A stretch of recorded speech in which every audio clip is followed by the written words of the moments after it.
Welcome to yet another weekend installment of Tag Me In, where the triple threat brain trust to tag over the good, the bad, and everything in between in the world of professional wrestling. I, of course, am the unofficially official Lip Dizzle, joined with none other than the heartthrob of the IWC, Mr. Jaeger Bombastic. So fantastic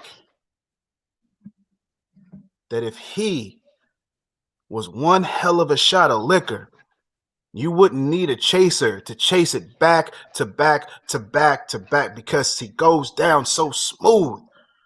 Ladies, Jaeger Bombastic.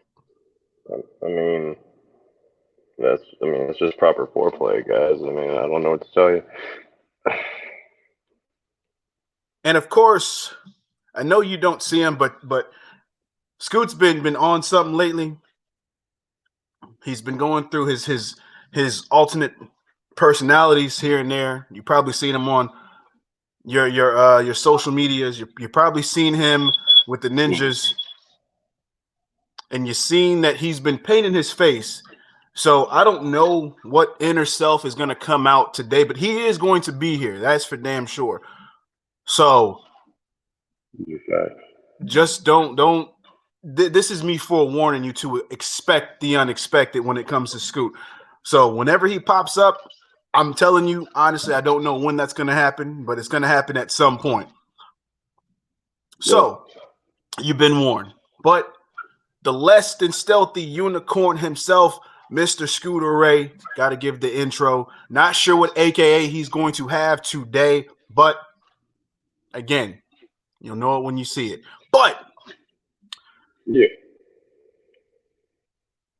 Rampage, Dynamite, all wrapped up into one weekend, and I have to say that there is, for the most part, I'm not going to say that everything was like completely 100% at its best. I mean, I'm pretty sure there were some things that I didn't like, but for the most part, I don't have anything to truly complain about on a large spectrum in terms of Rampage and Dynamite, because I like both shows. Now, of course, this was all encompassing with the whole SmackDown going their extra 30 minutes. Yeah, I didn't watch it. I didn't watch it at all. I've seen I've heard some of the recaps, and I've seen what people have been saying about it. I heard the Sasha Banks and Becky Lynch match was really good. That was the match that they actually put on during that 30-minute portion, the extra 30-minute portion of SmackDown, and then they ended it with a Reigns and Brock Lesnar segment. But I know they had the I guess it was a tag team street fight between Street Profits and Usos, and I heard that was really good. But I heard the rest of the show was pretty much a regular SmackDown. So interesting.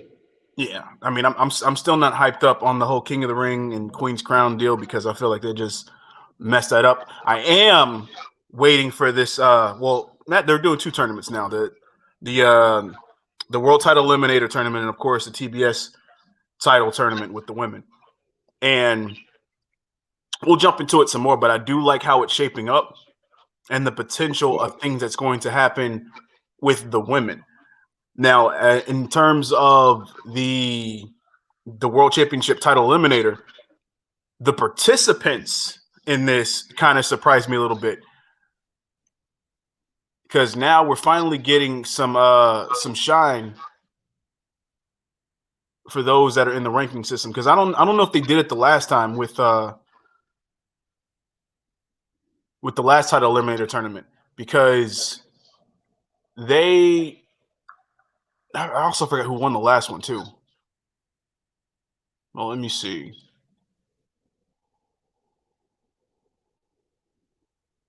because we have, as far as the rankings.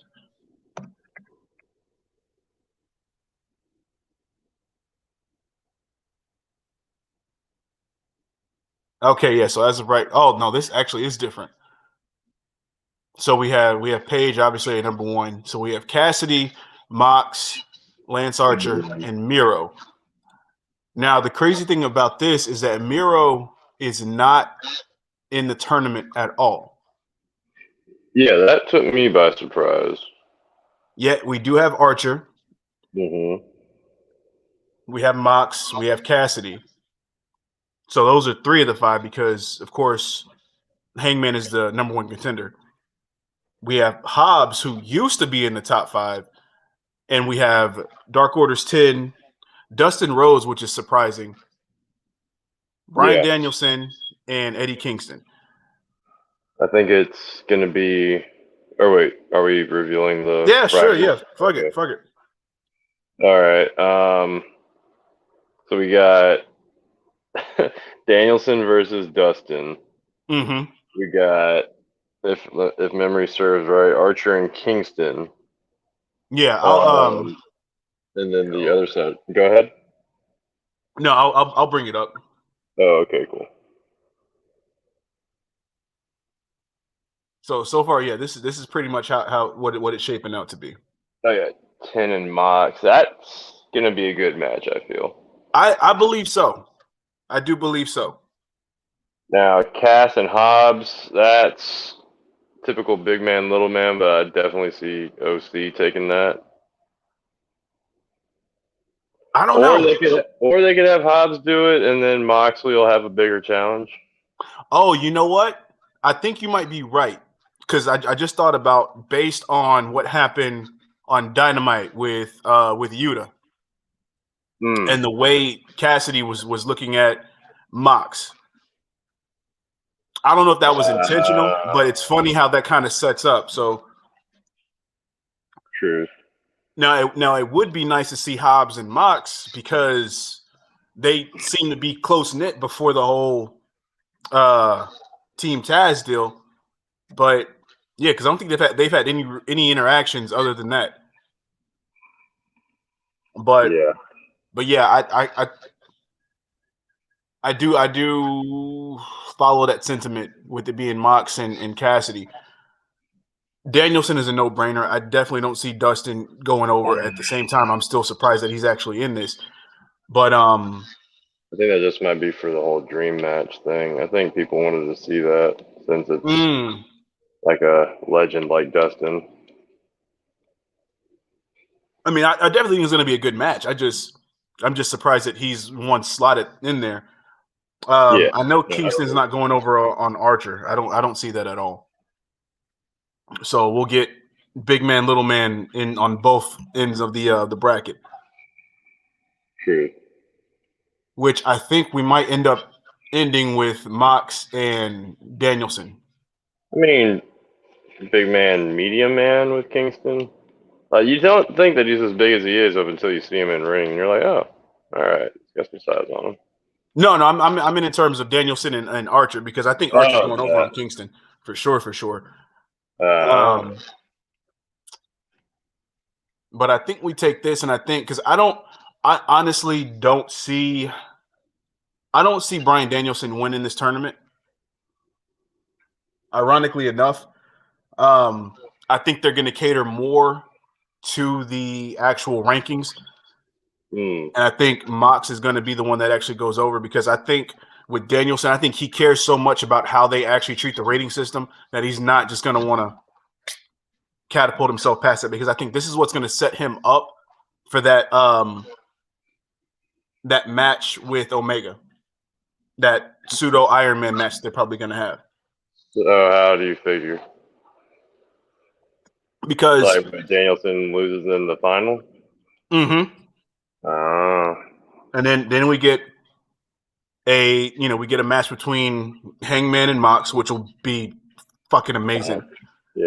Mox doesn't lose anything by losing to Hangman, so it doesn't really hurt. It doesn't hurt either one of them. Well, it hurts Hangman to lose, but Mox doesn't lose anything by losing to Hangman. And I think that'll be a good first challenger. Danielson finally gets a loss on his record, and then he goes on to take on the previous champ, well, another previous champ in Omega, and they build up for that because I think during that whole time you're going to end up because Kenny's losing, plain and simple. So, you think so? Oh, against Hangman, absolutely. Oh, against Hangman, yeah. I thought you were talking about Danielson. Oh no, I don't know how that match is going to go because there's not going to be anything at stake as far as the title. And with that out the way, I feel that this allows them to do everything they need to in this match, and it still leaves it to be unpredictable. So all they're worried about is giving a fantastic fucking match, regardless of who the fucking winner is going to be. I'm not. Well, no. I know where Mox goes after this because him, Kingston, and Darby. That's going to be a trios team. That's either going to be the inaugural trios champions, or they're just going to be heavily featured in that scene. Wait, who? Kingston, Darby, and Mox. Oh yeah. I was gonna say, like, who would they go up against? Super quick. Oh yeah. That I think I'm pretty sure they're going to have a tournament for those titles, and I think that's going to be your finals. Mm-hmm. Yeah. So, and I think that might be the inaugural champs because I think what's going to happen is, but at the same time, because Super Click is it's almost obvious that they would be the ones that would win that. Yeah. But I mean, we'll see when if the tournament actually happens and we get a bracket, it'll be easier to actually kind of tell like who's going to go over. But as far as the women though, for the TBS title, yeah, that's a whole nother ballgame. I am so anticipating how this shit's going to go, especially with the way that they're starting to build up all the women up until that point. And I know, and I believe it was who had I forgot who it was that had a problem. Oh no, thinking about Destination Pro Wrestling. Ango. He's the one that had an issue because he and his concerns are valid mainly because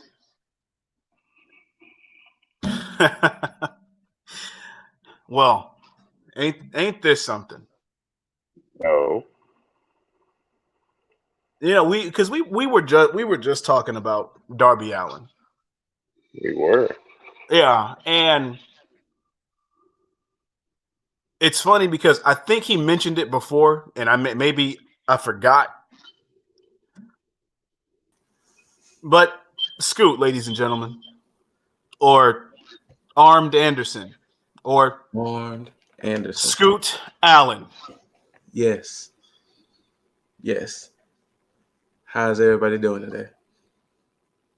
Damn, that looks good, man. Yeah, so I even got the group on the hand. This guy. Hey. I even got the shows, a few of the shows on the gotta represent to the fullest, Got to. People out there now. Advertisement. So is this you stating that you're that a part of you was dead? Well, I had to do the right side because my left side of my face is doing some weird stuff. So, The left side is doing some weird stuff. Yeah, my left side is doing some weird stuff, so I had to do the right side. Fair enough. I'm not mad at it. I actually appreciate it. Almost kind of jealous. But it's okay. Yeah. I'm not about to sit here and paint my face. Once again, thanks to Ashley, saying the missus hooks it all up for me, Shout out to Ash. You know what I'm saying? Yes. But we just got off the topic, Scoop. But what up? I'll bring it up again and get your thoughts on this. Honestly, to be perfectly honest with y'all, I was a little disappointed. Why? I really thought it was going to be so. 10, Rhodes, and maybe Archer and Kingston really shouldn't be in this tournament. Ooh. Only because I'm saying this because some of these matches, you know who's going to win. Oh yeah. Well, yeah, that's literally what we ran down too. And because we know Moxley is going to beat 10. Mm-hmm. Cassidy might beat Hobbs. Danielson is going to beat Rhodes. Kingston and Archer is the only one I don't know. Oh, it's definitely gonna be Archer in my book. But I feel like it's going to be Moxley versus Danielson for the finals. And I'm not mad at that. It's the fact that y'all made it too apparently clear. Yeah. So no slight to the people that are truly in this tournament. It's just that looking at some of these matchups, you know what the outcome is going to be. And that's not fair to some of these superstars. Now, before I ask you the next question, I will say this though. Their way to keep this entertaining and to kind of overshadow the predictability is if they build each of these matches in the best way. Yes. Like they make it feel like it means something to everybody rather than it just being a match, okay, next bracket, and then another match, next bracket. Like at least make it feel like it's something beneficial for everybody rather than just them playing a role to be like, okay, well, there you go. But let's say that Mox and Danielson are in the finals. Uh-huh. Who do you pick going in to take the whole thing? Assuming Hangman wins the belt, Mox would be a good first opponent, but then Danielson would be good too. But the problem is, are they going to give Danielson his true first L with Hangman? I I didn't think that far. Because Danielson only just has that time limit draw against him. So I think Danielson will win, and to legitify Hangman's title run, he will give Danielson his first loss. Interesting. Very interesting. See, I have Mox giving Danielson his first loss. Okay. Same. But that's only because I just don't see Danielson going up against Hangman because and nothing against Hangman, nothing at all against Hangman. I just feel that him going up against Danielson is like an automatic L for him, and I don't think they're gonna book Hangman to beat Omega and Danielson back to back. They could just to give Hangman that legitimacy that Hangman is the real deal. So they could. But I think the story writes itself if you have both of these guys going into a match with each other, both coming off of a loss. My bad. Because the thing is, the only reason why I won't say Mox, because Mox wants his revenge really against Kenny. Though he does want the belt back, Kenny is who caused him that wrong. So that's the reason why I don't see Mox. Danielson, like I said, is just kind of like I look at Danielson the way Ruby Soho went against Baker. Okay. To give Baker that legitimacy as champ. So the same thing with Hangman. It's like, okay, you took down Omega. Now at our winter special, you take down the American Dragon. So, you legit now. Like Hangman is legit. He is worthy and deserving of being the champ, type of situation. I mean, the same can go for Moxley too. Don't get me wrong. The same thing can go for Moxley with Moxley being a former champion, but it's more gravitas to it because he will be getting Danielson his first loss. Yeah. Okay. So then I'm assuming that your course, your path for Mox would be if he loses to Danielson, he starts his feud back up with Kenny. Yeah, I can see that. Huh. That's funny. We had different winners, but the same outcome. So I can see that. But yeah, that's we'll get into the TBS tournament when we talk about the women. But yeah, I'm still interested. It's very predictable. That's still a January away. Yeah, that is. But and I had an interesting thought with that TBS title. I wonder if the TBS title created because their partnership with NWA is done. Because I just thought about it last night watching Dynamite. I was like, I wonder is the partnership with NWA done, and that's why they want to have a legit secondary women's title. Their partnership is done. I mean, why was Serena Deeb on? No, she's AEW. Yeah, she's technically with AEW. Indeed. So. Indeed. Hold on, let me just double check because I already had the shit up anyway. So, yeah, yep, she's on the AEW roster. Okay. Yeah. But I didn't realize that they had an expiration date on their partnership. Yeah, only reason why I said because they haven't mentioned. NWA Women's Champion since the match with Camille. They haven't mentioned anything about NWA, so that's why I was wondering. Is the partnership done for now?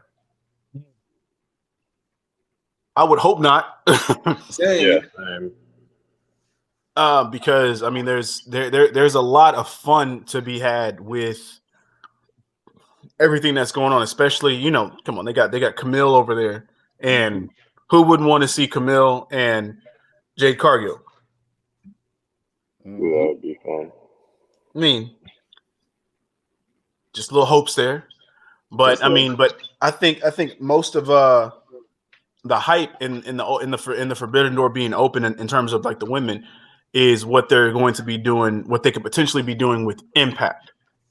Yes. And I think that's probably one of the reasons why we're not hearing about AEW having women's tag team titles. Because what I think they might end up doing is basically utilizing the Impact women's tag team titles the same way that they have done with the men's and defending them with AEW stars. So that could also help. But, it's all speculation. We'll have to wait and see to what comes to fruition. But before we get into both Rampage and Dynamite, Scoot, we got any scoops? Man, how do y'all feel about hold on one second. AEW and WWE taking all these shots with each other. Oh, that was a long time coming. Because Tony Khan was taking shots about SmackDown running over. Top Dollar, they think, took shots at the Young Bucks. Caster had some raps aimed towards NXT and Top Dollar. So it seems like they just firing shots at each other. So is this what we really need in the wrestling business right now? I just definitely feel like that was inevitable. I agree. I mean, also, Roman Reigns was taking shots against CM Punk and their roster too. I forgot about that. So is this, as WWE likes to say, best for business that they're sending shots each other's way? I mean, that's a double-edged sword, because especially when you think in terms of like the whole mob mentality, and you think about that, the hive mind behind both sides, especially when you rally for one side and you have both sides going at each other, it's going to clearly cause a divide. Yes. And you'll have people who watch both, of course. But at the end of the day, somebody's always going to lean towards one side. Yes. And so with this, the double-edged sword portion, as far as like when you're talking about it hurting, could be detrimental to both, not just one side. Because if you see them bickering, it doesn't necessarily help to see them going back and forth. Like if the fans are doing it, that's just it's par for the course. You know, you do that when you have sides on you know, regardless of what happens. But when you see them doing it, that makes it real. Because if the fans are just doing it, then you can actually just say, you know, well, everybody has a side they like. But when you see them actively doing it, then it's like, oh, okay, well now it's real. Because again, WCW, WWF at the time did the same thing where you would see them send shots back and forth. Now, on the good side, though, which is really good, is that it helps make each show better. But only when they're not booking things in retaliation or in a response to something that the other company did. If they're just doing it to say, you know what, hey, we just want to make the better show. All right, let's pull out all stops to make sure that we deliver what the fans want, rather than, oh shit, they did this over here. Okay, now we have to do this. Or they did this over here. Okay, now we got to do this. Because that's the problem WWE has right now.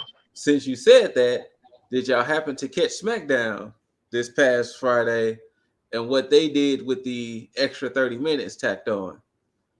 No, I got some of the recap, so I know what happened as far as in that 30 minutes, what happened on the majority of the show, but I did hear that outside of the Usos Profits tag match, I'm sorry, Sasha and Becky match, and the ending 30 minutes. The extra 30 minutes that SmackDown went overtime with to bleed into Rampage. Because kind of like what you said in that retaliation, Becky Lynch and Sasha Banks put on a hell of a match. They really did put on a hell of a match on SmackDown was actually pretty damn good. Mm-hmm. And then after the Becky Lynch and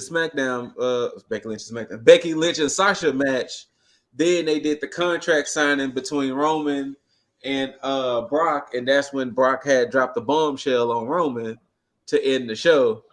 Because Brock just willingly signed the contract, and Roman was like, you big dumbass. You dumbass former. You gonna just sign the contract not knowing what it say? Like, how dumb are you? And then Brock was like, I read over the contract this morning with my advisor, Paul Heyman, and he just left. And it just left Roman just kind of staring at Paul like, oh, you bitch.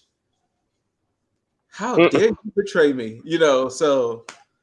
But like I said, it was cool for them to have that extra 30 minutes.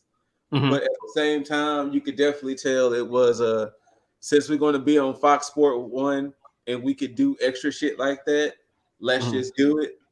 It wasn't necessarily needed, but I see why they did it. But yeah, the competition between both, and like you said, with that retaliation thing, there should have been no reason Bryan Danielson and Minoru Suzuki should have been a YouTube match. No reason at all. That was a crime. Like I watched it today, this morning. That was a crime that was a YouTube match. I would have paid for that in retrospect. Yeah. That was a crime that was a YouTube match, because once again, they were retaliating against each other, but Danielson and Suzuki should not have been a YouTube match. That should have either been on somebody's TV or somebody's pay-per-view. Now, I understand all of that wholeheartedly. And this is not me rallying for AEW in any way, shape, or form. But I understand what they're doing, and I like it for this reason only. And that's for the fact that it's almost like doing things in reverse or doing the opposite of what WWE is doing, because you see WWE pulling out all stops to put stuff on shows to compete, and it's more or less a genuine praise to AEW's roster from Tony Khan, saying that I have these two guys going on free internet TV. Damn, how many views we get on it, because I Which when believe I watched everybody it on this our roster morning, can do that. Which when I watched it this morning, it was at 786,000. Okay. Oh damn. Yeah, it was at almost 800,000 views for that whole hour, for that whole buy-in rather. But so ultimately, do y'all think this will help make WWE better? I want to say yes, but I can only say I hope, because you hear so much in terms of like, oh, we don't see them as competition, we don't see them as competition, and I think they're going to be so stuck up on in their pride and their ego to the point to where it's like they're going to want to keep pushing that narrative that, oh, we don't see them as competition, to their detriment, because what they'll do is they'll do the bare minimum to get the same ratings and kind of boost some kind of viewership, but never do anything to actually make anything better for the future. Because I think they're so focused on the now and booking in retaliation, of course, rather than doing what AEW is doing. And I'm not saying AEW is not going to ever do things in response or retaliation, because clearly that's what the buy-in was for. But at the same time, AEW, in retrospect, has not lost sight in what their goal is, because they're still doing storytelling. They're still moving forward with what their agenda is and has been for the longest. So, yeah, because they could easily say, you know, hey, Punk, come put on this 10-minute match. Hey, Danielson, you want to wrestle 3 matches tonight? Hey, Ruby, we got you in here. Come on, Hangman, I know you got an interview, but hey, come wrestle this match. You know, they could easily do that, but they haven't lost sight. So, and I greatly appreciate that. So yeah, I hope that WWE does better, but at the end of the day, it's hard to say that they will. Okay, makes sense. Sure. So Bleacher Report, they put out their top 10 list of people they think who could be breakout stars next year. Just across the board, or for specific? Across the board. Mainly it was AEW and WWE, but obviously they put Brian Pillman Jr., Layla Hirsch, Tegan Knox, hopefully, Hit Row, Lee Moriarty. Okay, that's definitely Lee Moriarty. Gabe Stevenson. Daniel I don't Garcia, know. Huh? Yes. So I don't know about Gabe Stevenson. Gable Stevenson. Stevenson, yeah. Daniel Garcia. Austin Theory. Yes. Dante Martin. Oh, I was waiting for that one. I was definitely waiting for Dante Martin. And Keith Bearcat Lee. I could easily say yes to that, but the problem is I can't. See, I can say Austin Theory all day, no pun intended. Yeah. But because of what they've done with Keith Lee so far, it's hard to see them rebound. See, at least with Austin Theory, he's just coming in. So they're already establishing him in the best way that they can right now. Keith Lee, he's got an uphill battle the same way that Karrion Kross is an uphill battle. And the same reason why I didn't say yes to Tegan Knox, because everybody knows I'm a Tegan Knox fan all day, every day. But for the simple fact that they've just completely screwed this up with her and Shotzi and the whole tag team situation, and not put either one of them in this Queen's Crown tournament, it's like, I don't know. And Hit Row, that's a huge question mark right now. It is. I'm worried about Hit Row. Same. Hit Row is definitely gonna, out of that list, they worry me the most because they were really over in NXT. Right. And they let them be them. And I feel like they're gonna micromanage them so much to where it's not gonna seem genuine. Like it's gonna seem a little like they trying too hard. You know, it's gonna seem try-hardish. So very. at that list, I am definitely concerned with Hit Row. Now, I'm gonna ask both of y'all this. Jaeger, I know he's been on Elevation and Dark a lot. Does Darius slow down Dante when Darius comes back? I'm not sure if Darius even comes back with this recent Dynamite. Really? You don't think so? I mean, I'm looking at what's going on with Mr. LBO and Leo? Dante. Yeah, Mr. Leo Rush there and Dante, and I'm just wondering, okay, so where does this put Darius to begin with? Because it sounds like they're just maybe phasing him out, which I It hope does is kind of not the seem like case. that. Especially when Leo said his new tag team partner. Like, bruh, he already has one. Right? Like That's Darius must damn be rude. hurt. Like, this could be all. This could just all be the play for now until Darius does get healthy, and then he comes back and he makes them a trio. Possibly. But by the time that does happen, yeah, he very well could slow down Dante, like unintentionally, but regardless, still hurt. What you think, Dizzle? I do like the idea of the Hey, trios it's not a question. because I think, and this is all hypothetical because who knows what's going to happen.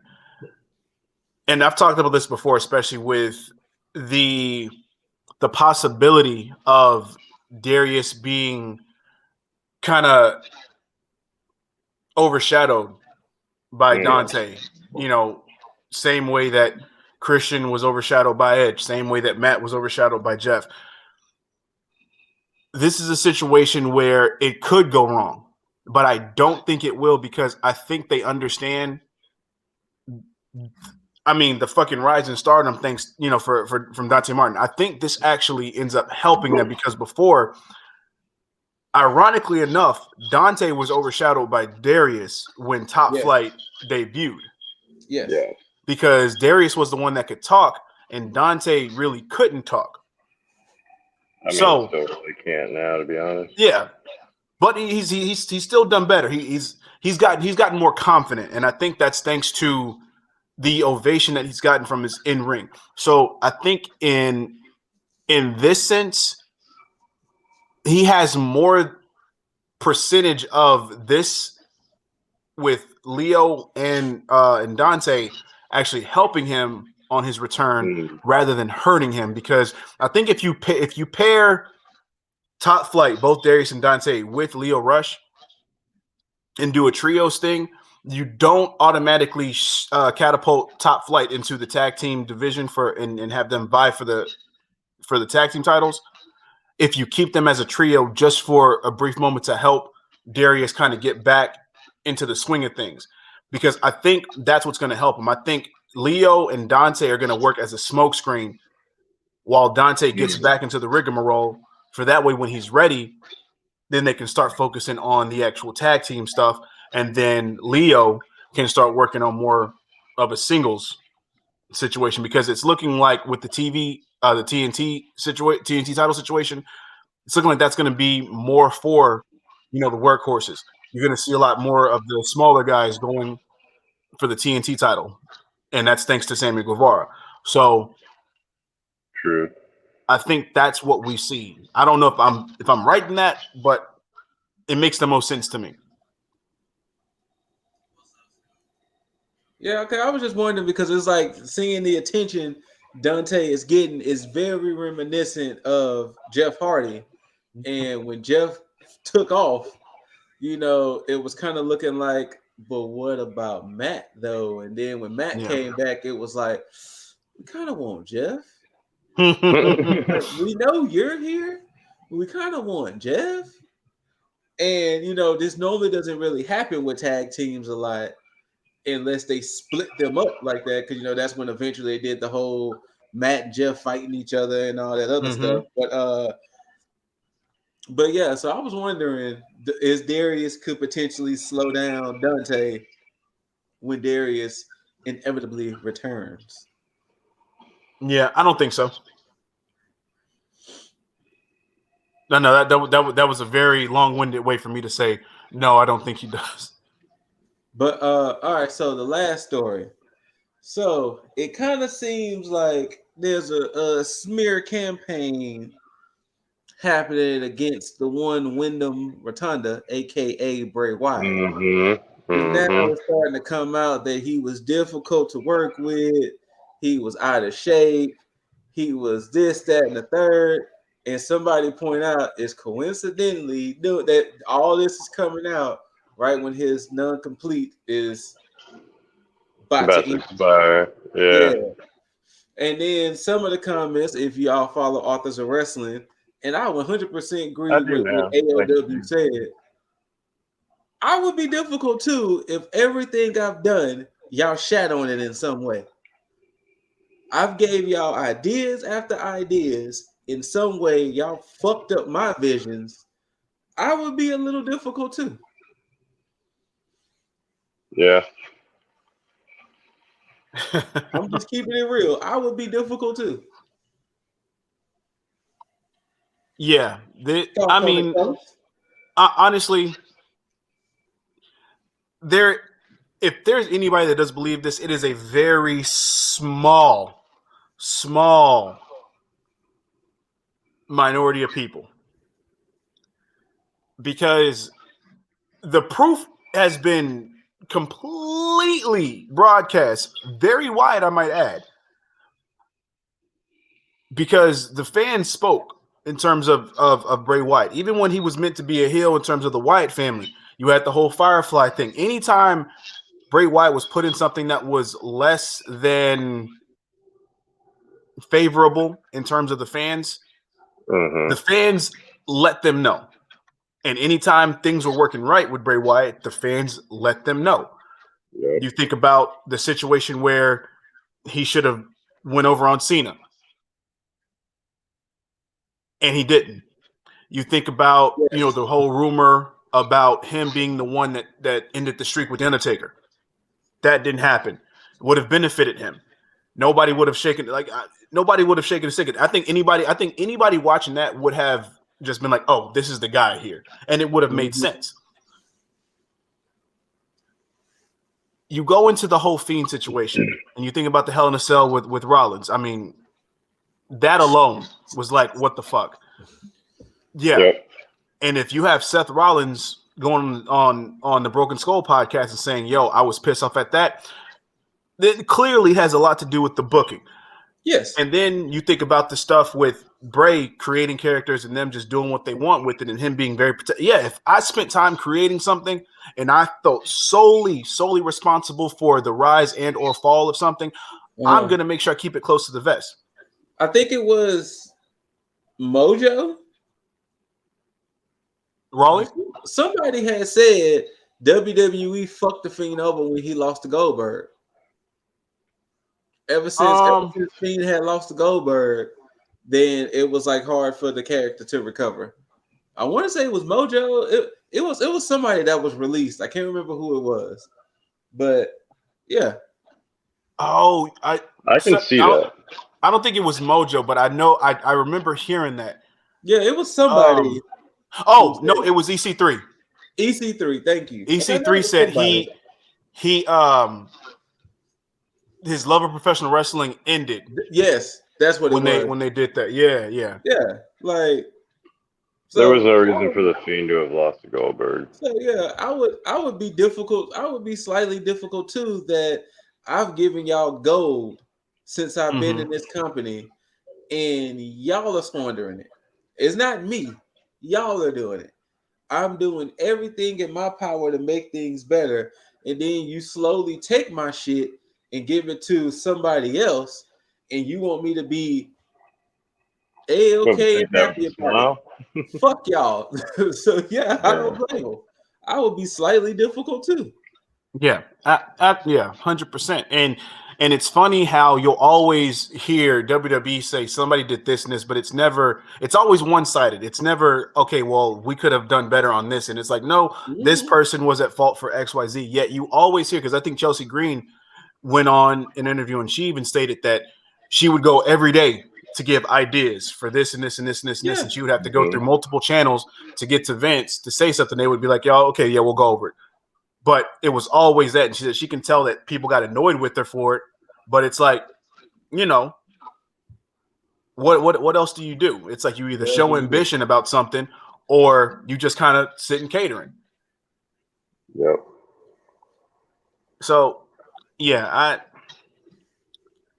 I don't believe. I mean, I believe he was difficult, but I think it was justified in him being difficult because of what has happened. And I mean, hell, you can look at it now. They're basically profiting off of what he created via Bliss.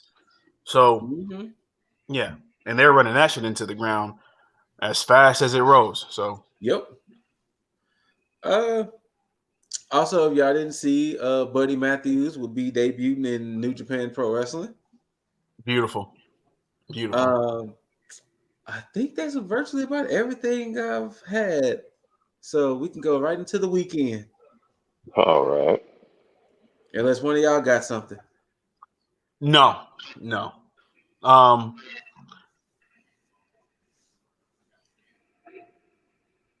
Bobby Fish and Bryan Danielson. 2 nights in a row. Yep. And I'm gonna wait on a lot of the praise that I have for both of these two when we get into the main event of Dynamite. But I gotta say, I mean, granted, I know that I praise them for putting on shit for quote unquote free TV or free internet in terms of the buy-in. But man, do I wish that shit was on Rampage. Same. I feel bad with Rampage because I didn't get a chance to see the CM Punk and Matt Sydal match because I was watching SmackDown. Don't beat me up out there. I'm sorry. I was watching SmackDown. Like I said, Becky and Sasha was putting on a great fucking match. But I didn't get a chance to see the Punk and Sydal, but I did get to see the rest of the show.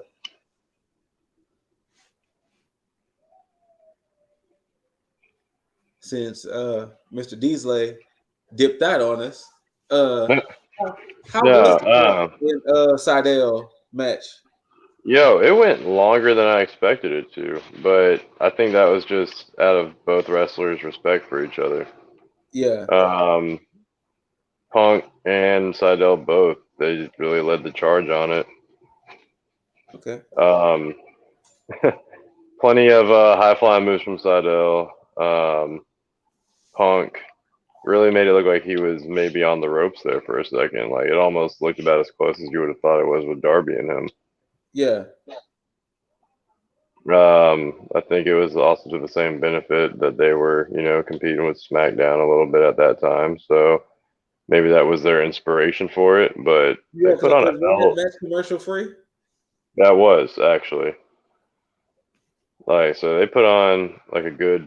I think it was 15-minute match, 15 maybe 20. This is it had to be an answer, honestly. Now that I keep thinking about it, it had to be an answer for SmackDown doing their thing. Oh yeah, it had to be. It's because of SmackDown. There you go. Like I said, I was trying to flip back and forth, but then when I realized that Bex and Sasha was really going at it, I was like, I'm gonna have to double back and watch this Punk and Sydal match. But I wouldn't be mad at anybody for not watching during that point in time because it's hard to deny Sasha. Yeah, it is. Especially when they're allowing her to. I mean, when you give her a 30-minute time, well, we'll say 20 to 30-minute time slot. It was a good 20-minute match because I think the last 10 minutes was them hurrying up to do the contract signing, so it was about a good 20. Yeah. So yeah, and Yeah, Sasha Banks match. I mean, And come not on. only that, Sasha actually pinned Becky. And that was the first time Becky suffered a pinfall loss, I think, in like a year and a half. So yeah, Sasha actually got the 3 on. I mean, it was some interference, but Sasha got the 3 over Big Time Bex, as she's been known lately. Oh, she's not the man anymore. They still call her the man, but it's Big Time Bex is like her moniker. New moniker. Yeah. But yeah, like I said, I saw a couple of highlights of the Punk and Seidel match, but in my head I was like, it's no way Seidel is going to be Punk. So yeah. Which is fair. Oh yeah. But yeah, it definitely is fair. And it's something and it's a going trend that I like that AEW is kind of revitalizing, something that WWF did at the time. When they weren't doing rematch after rematch after rematch. There was a point in time where you had a lot of intermingling as far as like when you just had a match, just a regular exhibition match, where you would have a lot of the top guys wrestle some of the newer guys, some of the mid-card guys, just to have a fucking match. And that's been happening a lot lately on AEW. I mean, I mean on Prime TV, not in terms of like Dark or Elevation. I mean, since you brought that up, that's the thing I like. Everybody doesn't have to have a storyline attached to it. Yeah, just let them go out there and fight and see who wins. And I think that's the reason why, one, a lot of fans gravitate to it, and then two, why you see a lot of unexpected stars rising in AEW. I mean, think about Dante Martin. When Top Flight first were introduced, I mean, you never looked at him and like, you know what, hey, that's going to be top guy coming in. And now, of course, his brother getting hurt was a blessing in disguise because he was able to showcase himself even more, through gaining experience, trial by fire. And now he's in a prominent spot where it's like, even if you don't expect him to win, you're still excited to see him in a fucking match. And the same thing with Daniel Garcia. He may be a heel, but because of how good he is technically in the ring, you want to see him wrestle whoever. Yes. And it's not just about who's on the marquee or who they're pushing. Half the time, even if the elite weren't on the show, it would still be a great fucking show. And that goes for anybody, whether it be Pinnacle, Inner Circle, et cetera, et cetera. They focus so much on their talent and their roster as a whole rather than just certain individuals, because it's for the greater good of the show overall, not just certain individuals. Damn whoever gets bigger than the show itself. Yeah. But yeah. And I like that. And that's also a nod to the main event, because I have a lot of shit to say about the way they handle Bobby Fish. Oh, you didn't like him? No. I love it. That's the thing. I fucking love it. And then Ruby Soho and the Bunny? Mm-hmm. Yeah. This wasn't a bad match. But once again, it's that notion of I know who's going to win. Mm-hmm. And, of course, the after with, Penelope coming out and they hitting her with the nuts and everything. And it was like, damn. Yeah. But what do you expect? But that's another good thing that they're doing in terms of these feuds. They're taking these nothing situations where you would have Bunny and Ruby Soho, and you'd be like, oh yeah, Bunny's gonna lose, Ruby Soho's gonna go, because she's the bigger star in this, and they're using it to make the lesser stars seem like they're bigger than what you would view them as initially. And I like that, because they're being consistent with their booking in terms of, okay, we showcased them before when Penelope came and helped the Bunny against Ty Conti, and then the whole situation with Ty Conti and and a J. So now we're going to move forward with this thing and now make them feel like they're a threat in terms of Ruby. So, and of course, I think this is going to be more so in line with building up, women's tag teams. And it's more of a slow burn because we don't know if that's in the future, or we don't know if they're going to use the Impact Women's titles. But at the same time, it's something that's kept on the back burner. It's like, you know what, we'll run with this for a little bit, and then we'll keep this over here for now. And then we'll see if we can do something later. But as of right now, this gives Ruby Soho something to do. So, yes. Oh, absolutely. Fan-fucking-tastic. All right. Well, let's get into it. Junior Dos Santos and the Man of the Year versus 3/5 of the Inner Circle. What is everybody's thoughts? I don't Be honest. know what to think. Be honest.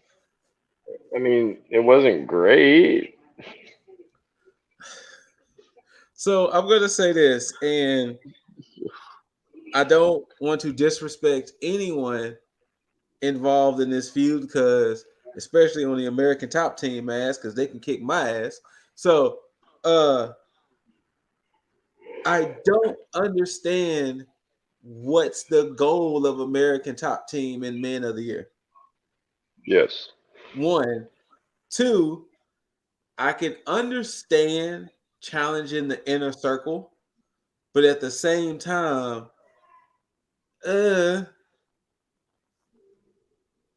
so it's a little confusing to me. The match wasn't bad. Would you have, the only other faction I can see American Top Team going up against that has this many players involved would have been the Hardy Family Office. Well, the thing is, personally speaking, from the way Dan Lambert talks, I know. I agree with Loki on this one.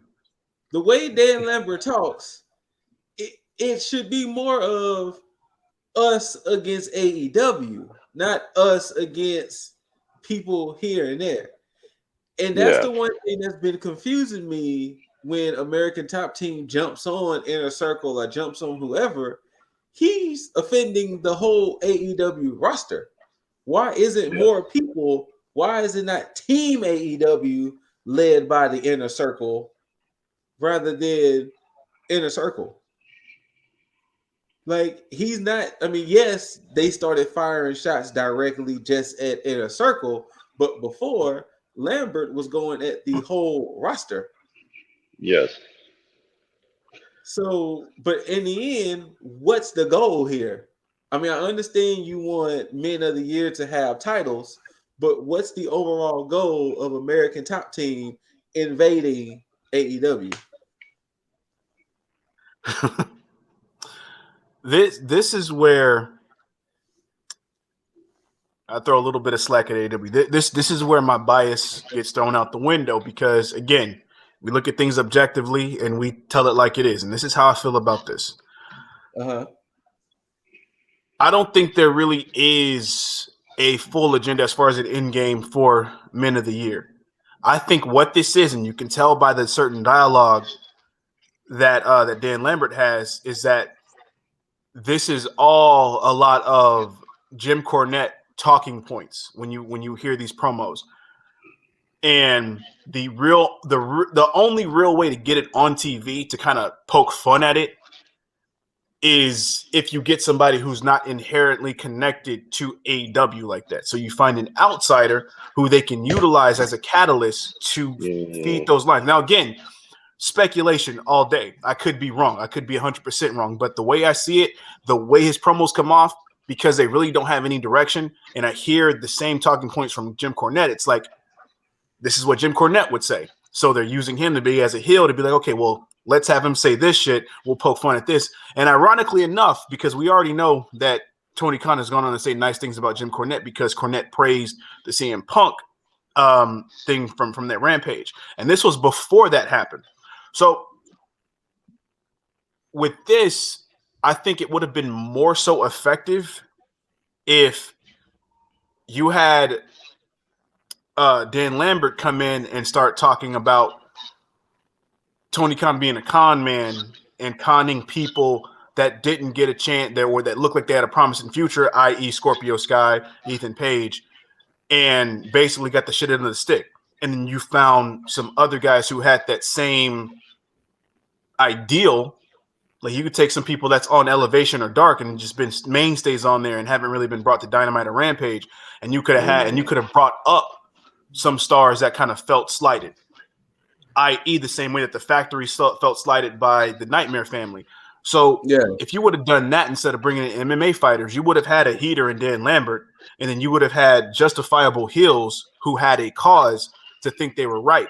And then you could have had Inner Circle being at the top of their game and putting over these guys in match. Not to say that they had to lose to them, but to put them over in matches to where they were being showcased on mainstream television and help put somebody up, because this does nothing for American Top Team. They're going to be perfectly fine. Nobody's going to think anything of them. But what this does do is that this brings Ethan Page and Scorpio Sky down a few notches by association, because right now Dan Lambert and American Top Team pretty much have go away heat. Nobody's looking to see them on TV. I know I'm not, and I like these guys. So imagine how people feel that really don't have any interest in MMA. They could care fucking less. But at the same time, I think what's going on, because I know Dan Lambert is a professional wrestling fan, and you have a lot of MMA guys who are professional wrestling fans. So I think this is like a way to kind of live out their professional wrestling dream without having to actually be signed. And not only that, but I had a weird thought thinking about the whole Lambert thing, because it's like, look how many people who have crossed over. You had the whole 4 Horsewomen. Yeah. You had technically Minoru Suzuki, because they did mention his MMA career. You had Shinsuke Nakamura. Brock Lesnar did it. Batista had a match. Alberto Del Rio, he trashed, but Alberto Del Rio. I think Thunder Rosa had a few MMA matches. Jack Gallagher before his issues. Matt Riddle. Who else? Dan Severn back in the day. Ken Shamrock. So Bobby Lashley, Hager. So you've had a lot of MMA professional wrestling crossover. So and you could even tell that those guys was having fun doing it with American Top Team. You could tell that they have, they having them a nice little time doing it. But it's just, I don't know. I guess because we just seen the Inner Circle come off the whole Pinnacle feud, and now they jump right back into another feud, and then the confusion with me in this Inner Circle situation, right? After the match is over with, why in the fuck did it take Santana and Ortiz to come out there? They took a long time to come out, but Ashley has said, they were still getting their face paint. They were doing the face paint, yeah. And that's probably what happened, But other than that, I hope this. I have a real strange feeling. I don't know if this is going to culminate at Full Gear, or it might end up being like Sky or Paige versus Sammy at Full Gear. But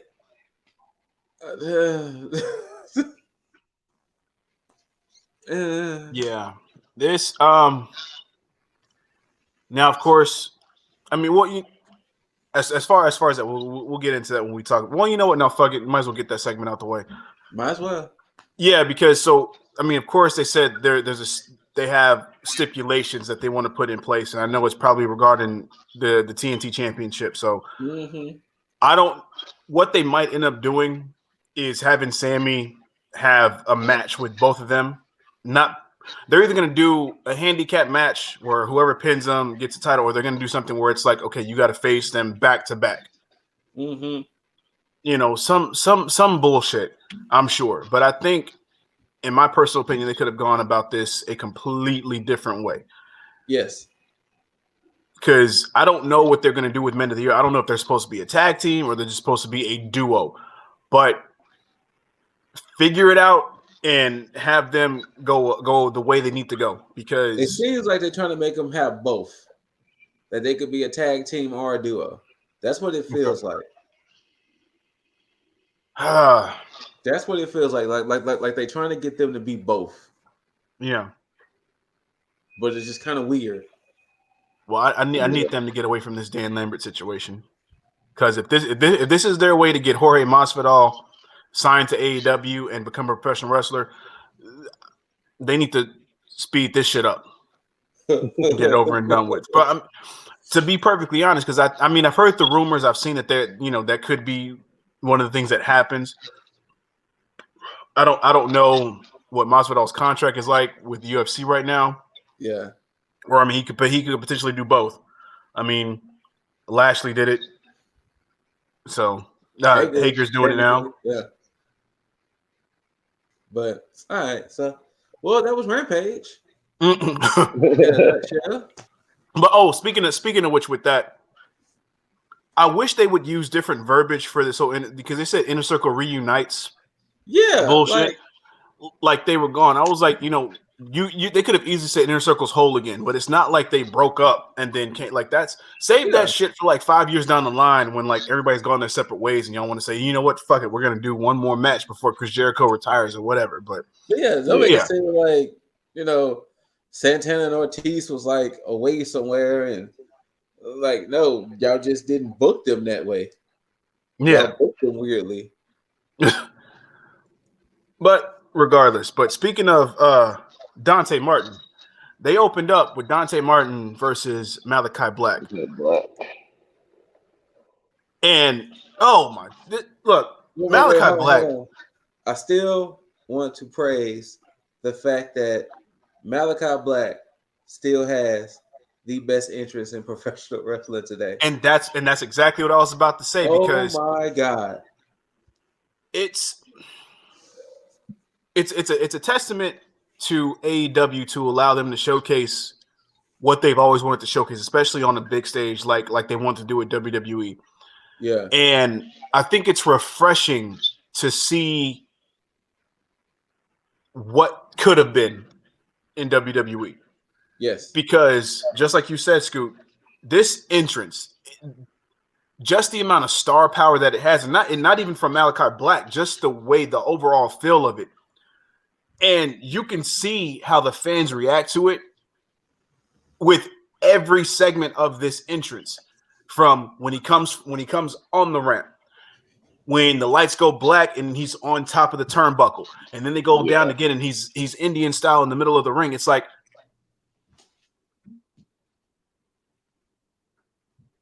how do you not like that? That's be a hater. Yeah, you really would. You really would.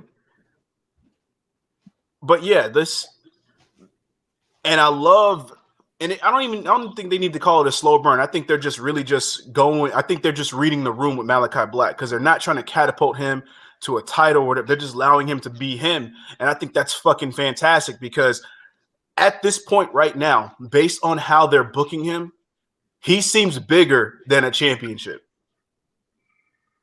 And I know it's odd to say that because he's not really showcased like that, but I mean, he's almost Undertaker level as far as like being like the upstart gatekeeper.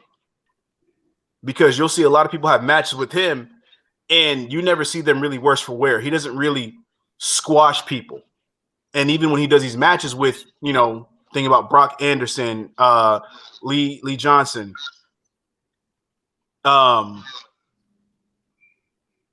I mean, even Cody to an extent, but I mean, Cody doesn't need it. And then of course here, Dante Martin, the way he does these matches still makes him seem like he could be beat if something spectacular happened. But at the end of the day, he never looks weak in any one of these matches. There's not one point in time in any of these matches where he walks away looking like, oh shit, I've gone down a stock, or my stock's going down a few ticks here and there. Malachi Black is a shit. Period. Yes. Yeah. But no question. They are This doing match, a phenomenal job with him. yeah, they are. And Dante Martin, this also showcased Dante Martin, like as far as, to me, this match was almost like, hey, Dante Martin, you've done all these matches up to this point. Here's your assessment. Let's see what your grade is. He did fantastic. Yeah. You talk about somebody who's able to sell, like he sold the fuck out of that knee. I mean, don't get into it. Don't get it wrong too. The telling point was the end of the match. Mm-hmm. Malachi looked at him and gave him a head nod, like, okay. So I was like, what? So yeah, damn Dope good shit. way to open the show. Mm-hmm. And then of course we had the Leo Rush face.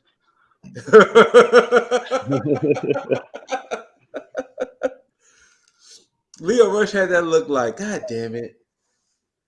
But I like that though, because it made sense for when they had the interview a little bit after that. Yeah. Where he's like, I told you. If you would have just listened to me, it would have been fine. But you know, it's okay. Because now you got your tag team partner. And see, I knew Leo was gonna get that wrestling bug again. Oh yeah. Yeah, he really did though. Like I knew it was gonna. Like I said, I'm pretty sure that was his first time really getting such a gnarly injury, and he just panicked. Yeah, it's a little shell shock for a second. It's fine. Yeah. Par for the course. It happens. But he's still young, so he's got plenty of time to get a lot of things on his bump card. But you know, it is what it is. Of course, the Inner Circle thing happened after this. We're not really going to talk. We already talked about it. You know, they're going to be setting up a 10-man tag match now that they're all together, and that's fine and dandy. I mean, gives them something to do. But it's hard for me to watch Santana and Ortiz go from that fantastic match they had with FTR to this shit. I think they need to be focused more on the tag division right now. And I think especially with what happened later on in the night, this almost like shoots them straight across the bow to like the fucking tag titles, which let me just double check to see these rankings just to make sure, see where they are on here now that we had some new developments. And of course, yeah, they're not even in the rankings. Really? Yet Private Party is in the fucking. Oh, get the fuck out of here. Bucks, Jurassic Express, FTR, Private Party, and The Acclaim. Okay. So yeah, but I think what's going to happen is you're going to give Lucha Brothers a lot of opponents out of this bunch here. Probably Private Party to get them out the way. I don't think we see anything with FTR. We may, but I doubt it. Jurassic Express should not challenge for any tag team titles unless they're going to win. Yeah. Yeah. The Acclaimed. I mean, I could. You know what? They're like tweeners to me right now. So I mean, they could definitely do it. So I could see them going up against Lucha Brothers and losing. They're not going to lose anything out of their stock. Now AEW may swerve us and say, "Fuck giving it to Santana and Ortiz," and they just may have the Jurassic Express take it up Lucha Brothers. So we'll have to see. But yeah, Lucha Brothers are working as a face tag team right now anyway. So yeah. But speaking of Lucha Brothers, they went against the Super Runners.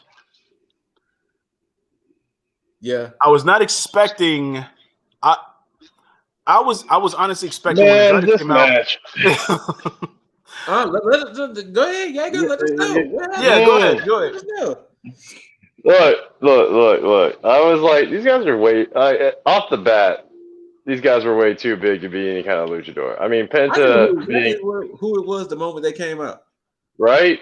Like, holy shit. Like these guys were standing way too heavy, way too big to be any kind of luchadors I think I've ever seen in my life. You know, Penta is like an exception as far as that all goes. I mean, dude's big. But Jesus Christ, like, and did we see a tag rope in their corner? I don't know.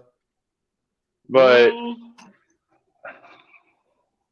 This was one hell of an I shouldn't say expected, but this was one hell of a swerve. But as soon as they started going for the mask, I'm like, oh, these aren't luchadors. And then it's like, Well, oh, this is so FTR.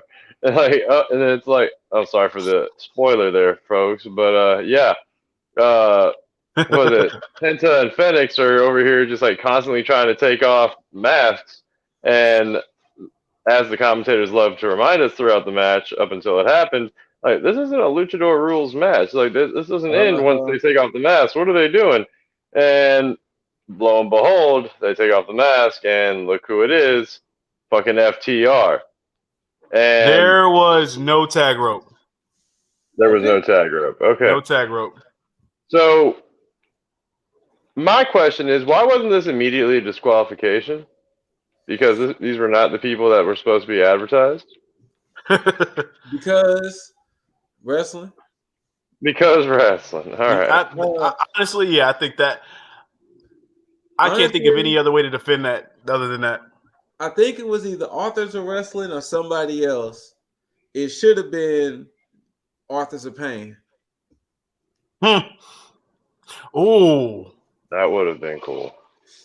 It should have been, well, whatever the new tag team they would have had, because now it looked weird that he enlisted the services of FTR from the Pinnacle, which, you know, spoiler, which if you didn't see it, whatever, FTR are the new AAA tag champions.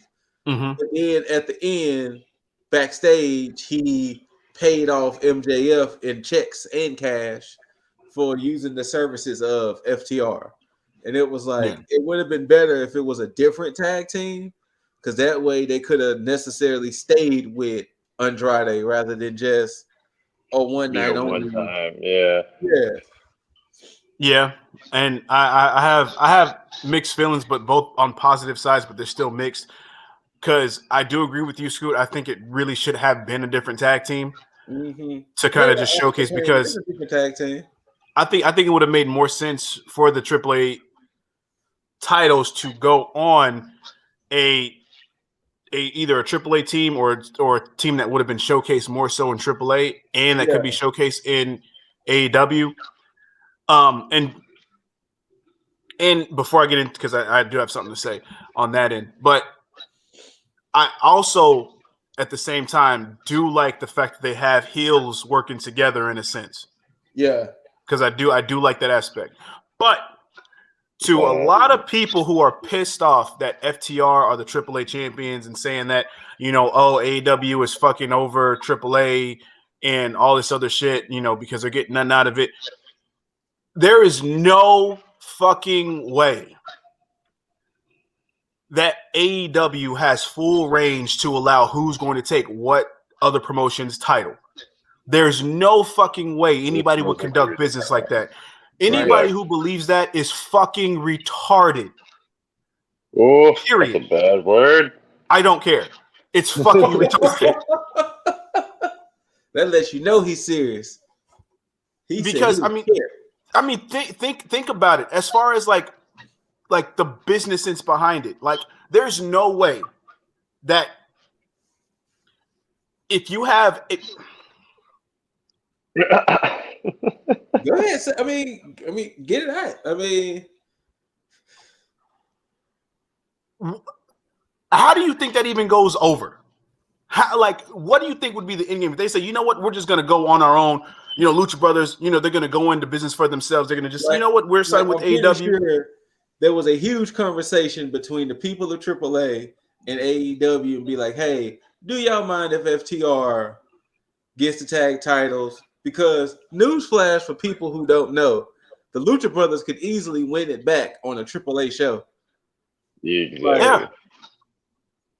What do you think?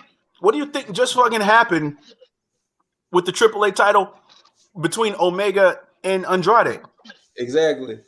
Like the Lucha Brothers could easily, the Lucha Brothers could be the champions right now for all we know. We don't know. Like, calm down, people. I'm pretty sure there was a conversation. Yeah, just like the same conversation that was had with the Omega match. Everybody knew that Andrade was supposed to win, but they called an audible and they said, okay, we don't want Kenny losing back to back. So how about we do this? It's a fucking negotiation. So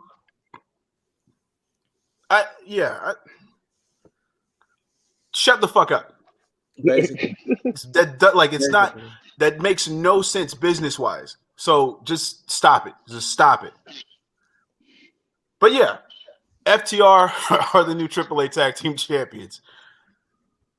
Now, I think this is a good thing in terms of keeping FTR occupied for right now.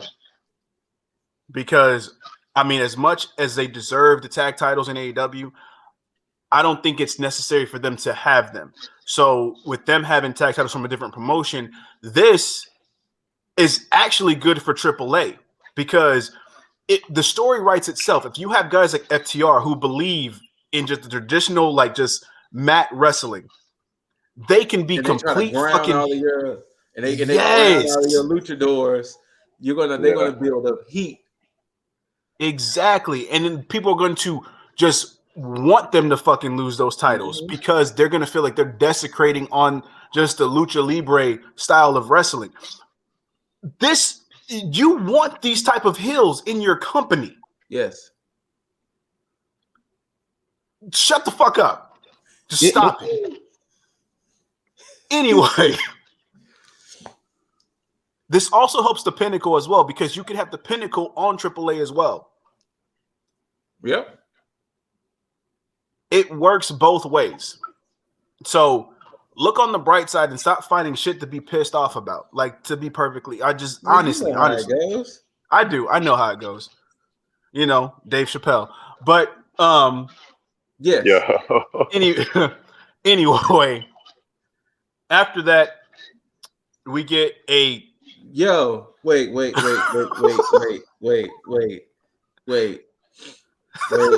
1 second. Wait 1 goddamn second.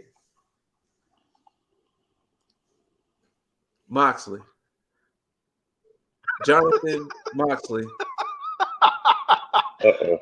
If you have been doing this the whole time in your career, I would have been 100% on your side, my guy. Where was this at any time? The way you just came out, disrespected Yuta, and dipped out, that's the type of shit I like. That's the type of shit right there. That's the type of shit you see Lance Archer do on Dark and Elevation. Like, that's that shit I want to see. That's the shit that would make me a Moxley fan 100%. Because that was straight disrespectful. You came out, hit that dude 2-3 times. You hit the Death Rider because that damn sure wasn't the Paradigm Shift. That boy, you was dead. Like, he was done. Even Orange Cassidy was looking at him like, fam, I'm about to walk out on you. Like, honestly, I thought that's what was going to happen. I thought Cassidy was about to walk out on you to, like, you got your ass beat. Like, honestly, Cassidy, like, you got knocked the fuck out. Moxley, 2 thumbs up, double chef kiss. That was amazing. That was amazing. They should just let Wild Thing keep playing. That was amazing. The whole time. They should let Wild Thing play the whole time. That was fucking amazing. And this is why Mox not being in any title picture is completely believable. Because if Mox just wants to come in there and whoop ass, that's it. Like, legit. I was playing a game on my tablet. Match started. I looked up a couple of times. Paradigm Shift. Damn. Okay. Damn. You know. Amazing. Thank you for that, Mox. Thank you. This is what I'm hoping for in the title eliminator tournament. I'm hoping that if this Mox comes out 10, you better figure it out. Well, not only that, I'm hoping that this just like with the whole Orange Cassidy thing, I'm hoping that this builds up to like the semifinals with these two. Yeah. And this is brought up as far as story wise, instead of them just being like, "Oh, we'll have a match and be done with it." Nah. But who boy? Yeah. But yeah, this match was over and done with the moment that Wild Things was done. It was done with the moment Yuta put his name on the contract. That is also very true. Shit. Big fucking yikes. Like, did you pinch the motherfucker? Like, god damn. I don't think Yuta got any offense. But I loved every moment of this. Yeah, this was another fantastic one. Short and sweet. Yes. Get people on the card, have everybody go home happy. Yep. Earn your paycheck. Mox whip ass. Yuta, get your ass beat. But from there, we get a very interesting promo and vignette from Miro. Yo. And I fucking loved it. Yo. Whoever is working with Miro, or if this is 100% Miro, whatever, thank the gods for all of this. That promo had me like, fuck him up, Miro. Let's go. That man said, you gave me a body of granite and a neck of sand. A neck of sand. What have I done to forsaken you? So until you make me your champion again, I'm fucking everybody up. Nobody is safe until there's a title around my waist. The roster will burn. That's the type of villainy I need in my life. That man said, I'm hurting everyone until I'm your champion again. And if not, I'm coming for you. Like, he was like, I'm coming for you. This is why this shit was. Go home to my wife. And that's the other part. This is why this shit was so dope, because there's always there's that parallel to like religion. Yeah. And the way when people feel like, oh, I've praised this for so long and now I feel like what have I done wrong? And then see that anger, like that parallel is so fucking fantastic to like real life. And he did that to where it's like, okay, I failed here. And now I can't go back home and show my face until I'm a champion again. So it's like, I got to work my way back to my wife. And I'm like, oh, this is how we're going to get Lana. That'd be cool. This is how we're going to get Lana. I think what's going to happen is this motherfucker's going to go on a fucking tear. And then she's going to show up. And she's going to be that strength for him. And she may lead him to either a match for the TNT title, or she may lead him to being the one that takes out Hangman. Yo, if Miro is the next person to become AEW champion after Hangman, sign me up. If it wasn't for the fact that I already have that placeholder spot for Hangman to be champion, I would say have Miro beat Omega. But since we have already established that kicking out of the one wing angel should belong to Hangman, Jesus, I need Miro to be world champion right now. Like, who boy? May God have mercy on the souls Miro will be collected. And this is why this shit is so dope, because of the fact that Miro's also another one who really doesn't need the title, but you want him to have the title because of how good of a character he's portraying. I think with this, to watch him go on a fucking tear to just basically take out a whole bunch of nobodies and then a few somebodies and just wind up in the fucking ranking system out of nowhere, just based on all this shit that he doesn't even realize. You know what? I wanted to be so bad to where he could potentially get a rematch for the TNT title, and he just savagely beats the dude so bad that he don't even want the title. He just want to just hurt people now. You know how dope that shit would be? Like, he just beats the person so bad to where like they just might call a disqualification or some shit, and he just be like, "Oh yeah, like fuck the title. I just want to hurt." Like, no, I don't even want the TNT title no more. I just want to hurt people. Scoot, I think you might be touching on something that would be an amazing swerve to where he beat the opponent so bad that they'd be like, "Okay, Miro, you win," but he's just like, "I don't want the belt. I just want to hurt now. I just want to hurt." No, what about, because I mean, granted, I do want to see that, but I think that doing that would actually kind of downgrade the title a little bit, or the champion True. that's holding the title. True. What if? Because I got this idea from listening to you, Scoot. What if he goes on such a tear that he wants to hurt people? He could challenge for a title and then get disqualified just from the match that even started, him just beating the motherfucker up. But then let's say Lana shows up and is like, "Yo, you've lost your way." Yes. Like you lost sight. You lost sight. And so now he gets back on track to be like, "Oh, you're right. I need to get some gold." And instead of going for this TNT title, he goes. I'm going for the big prize. Hangman, I'm coming.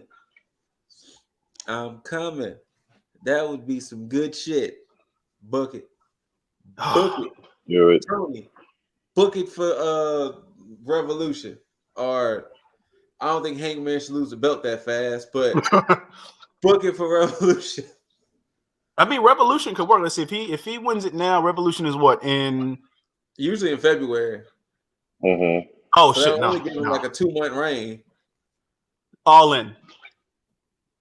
Book it. Well, I mean, no. You know what? Maybe you could book Revolution because again, I already said that we're not doing these. I'm pretty sure they're not doing these long ass title reigns. Yeah, just book it. Book that shit. That would be some gold. No pun intended.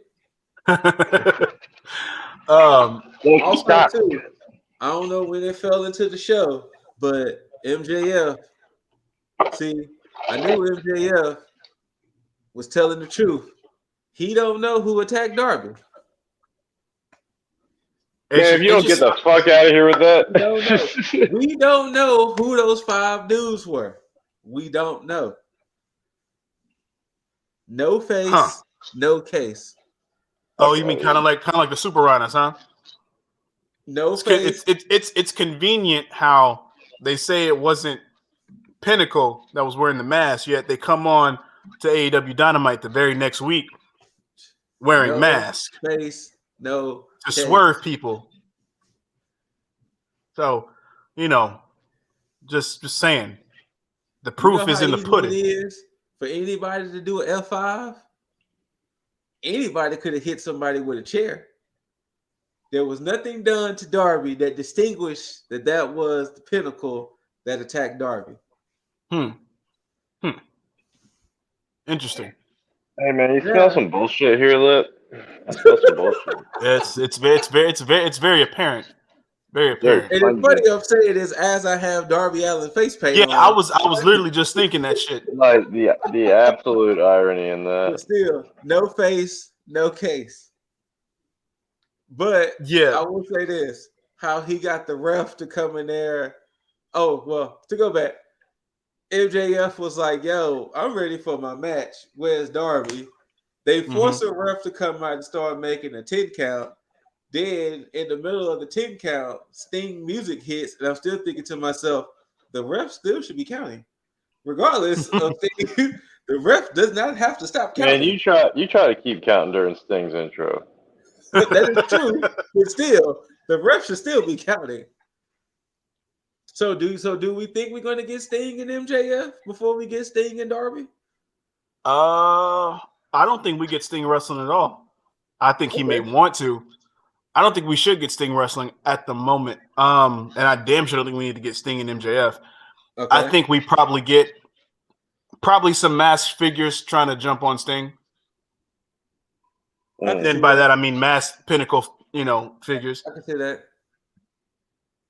So yeah, and I think this is probably gonna take Darby off of TV. If he doesn't return next week, I think he returns the week after. Because we say Full Gear is the 12th. The 12th. Okay, yeah, so that's perfect. So a month away. Yeah. So that's perfect. So we get Darby gone for maybe like 2 weeks at the most, and then we get the build for Full Gear. So how do y'all feel about Saturday Night Dynamite 1? Let's go back to that. How do we feel about Dynamite on Saturday for like the next month, I think? I'm glad we have DVR. One. because that's a hard sell. I mean, either way you paint it. But at the same time, I mean, it's not like they're letting off the gas. Like they're not trying to just shoehorn regular shows just to say, you know what, we know nobody's going to be watching, so whatever. They're making it you can't miss it, so you need to watch it or DVR it. But, so yeah, I don't mind it. I don't prefer it, but we got to roll with the punches, so it is what it is. So I can't really complain. And at least they're doing stuff to give us this shit rather than just fudging shit. True, that is true. But yeah, so I guess MJF got a count out win over Darby. So potentially. Didn't break a sweat. But Sting wants some of the smoke, so that's why he went out there. Yeah, Sting definitely was like, "Yo, I want that smoke, fam." So we'll definitely see what happens with that. I definitely can't wait to see a fucking Darby and MJF match because that's a long time coming, and that could potentially. Well, no, I don't know. Full Gear is setting up to be one hell of a fucking card, but it is. Sure is. That has a chance to be a fucking sleeper, and I think that's where we legitimately get MJF getting his first loss. I definitely don't think Darby loses this match. I can see it, especially after Darby lost to Punk, so I can see it. Yeah, because all of MJF's losses technically come from some type of shenanigan. Well, Jericho did beat MJF too, so he did. But I think that's still a shenanigan because he can still be like, well, I did win, and they started the match over. True.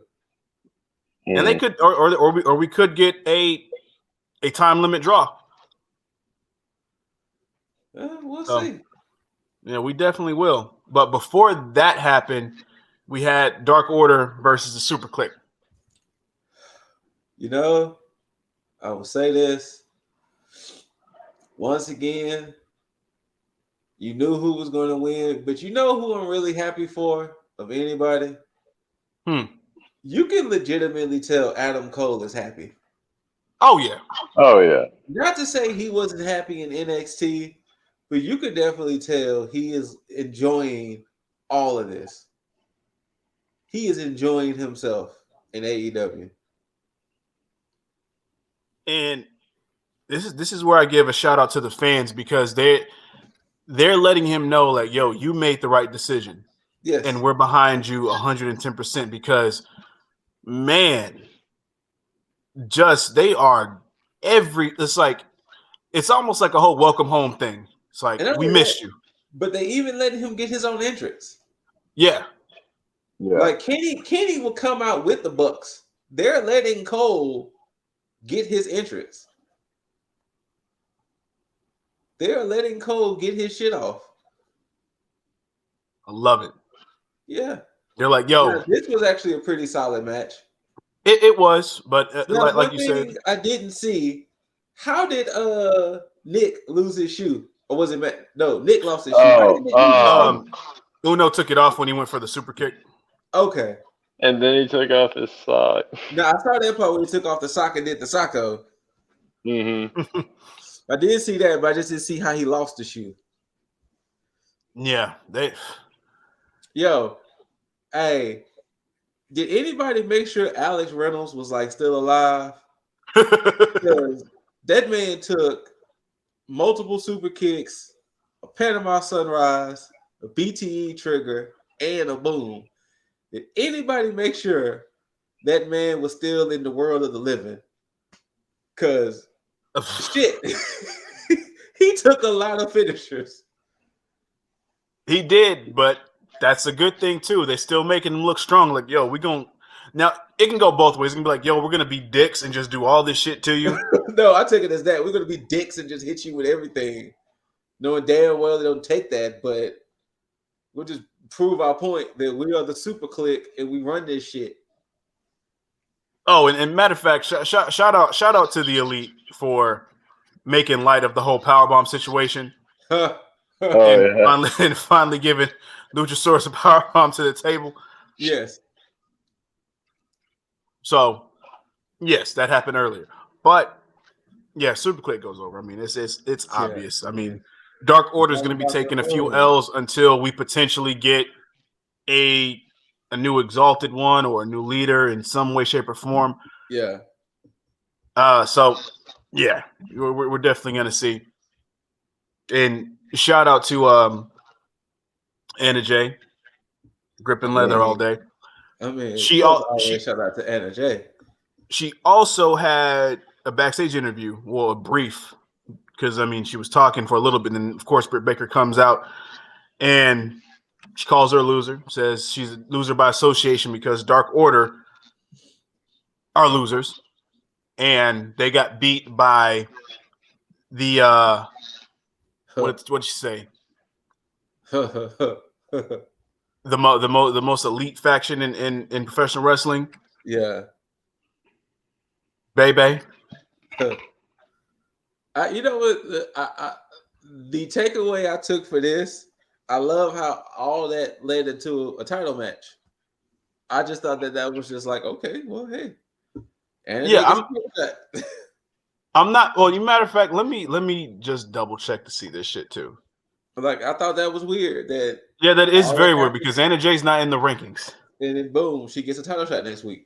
Unless, well, no, because I mean, Ty Conti is number 2. So unless she's taking her spot, I don't know how that would make sense. But yeah. But Anna Jay does deserve a title shot. I mean, not by the rankings perspective, but she was in line to get one before she got hurt. So maybe they're working off that logic. But I don't know. So yeah, but we got that. So we got a nice little backstage brawl between these two, as minuscule as it was. But Anna Jay did get a stiff shot on Britt Baker with that forearm.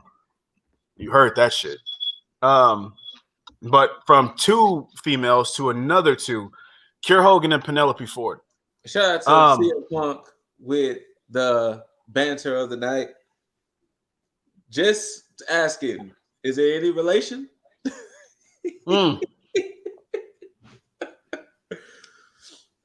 Just asking, is there any relation? And then I love the way he just fed off of it in different ways.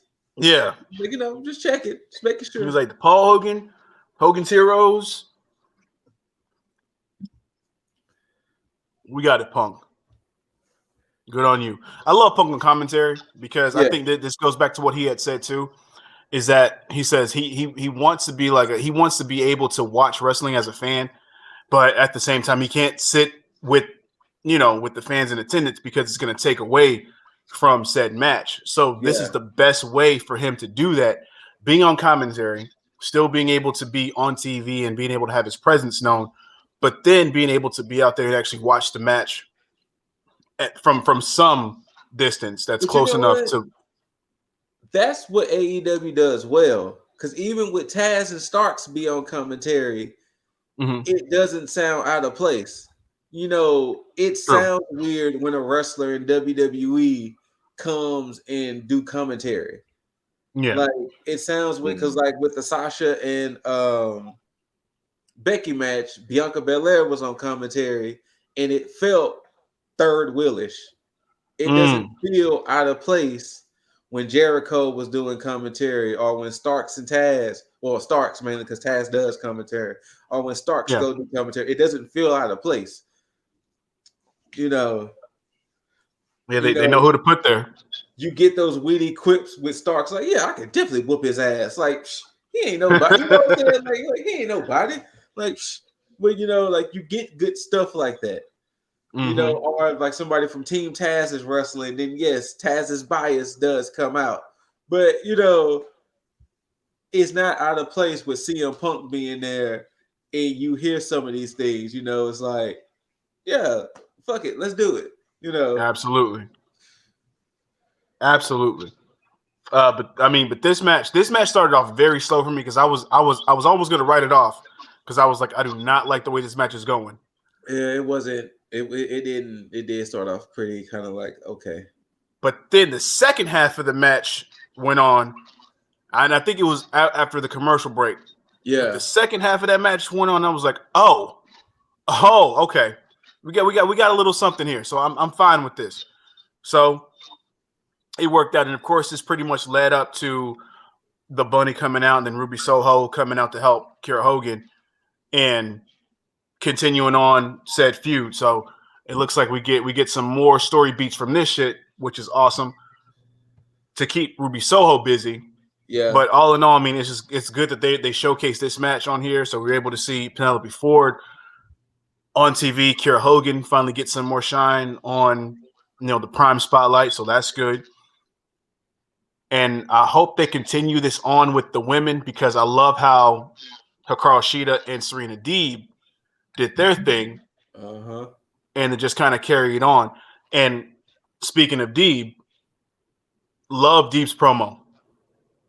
Love Deeb's promo. I don't think I heard the promo. Yes, because they were basically finally asking her about like her change in character and whatever, because she's been doing heelish tactics, even though they pretty much didn't say anything about it when she did the shit to Riho. Yeah. But but they finally addressed it. So what they did what she said, she while she was gone, she realized that there's really no point in being nice. She wants what she wants. They're over here celebrating Shida for this and thinking that this I like basically kind of like what you said last week. Like, this is going, like, you gonna get the 50 win off me? Like, no. Yeah.